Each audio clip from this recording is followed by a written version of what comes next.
Fuel with high amounts of ethanol has been used in racing applications for decades.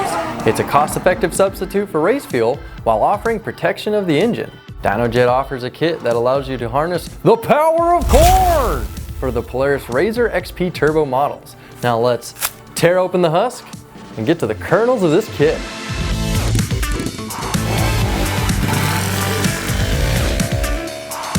Hey everybody, it's Tony with Dynojet.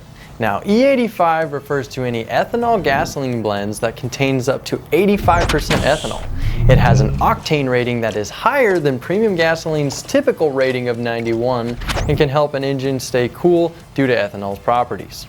Our kit has plug-and-play connectors at every turn to get you back on the track, trails, or dunes in no time. We use automotive-grade fittings, so it's built to last and keeps install simple, typically under 3 hours with basic hand tools. The Flex Fuel module adjusts the fuel delivery for any amount of ethanol, so you can mix E85 and 93 octane without first running the tank dry or pumping out the old stuff.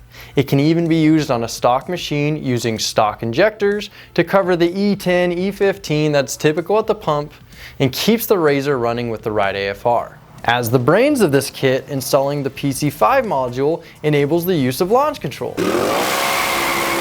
Now you will need a PV3 tune to use this feature. We recommend tuning your vehicle with a PV3 after any engine modifications such as injectors to ensure you're getting the most performance out of your vehicle. Now you can pair our E85 Flex Fuel Kit with some of our other products such as the PV3, Active Power Mode Switch, or Wideband Kit to monitor your AFR. If you enjoyed this video, hit the like button, subscribe for more videos like it. Now, go harvest the power of ethanol and stay in front of the competition.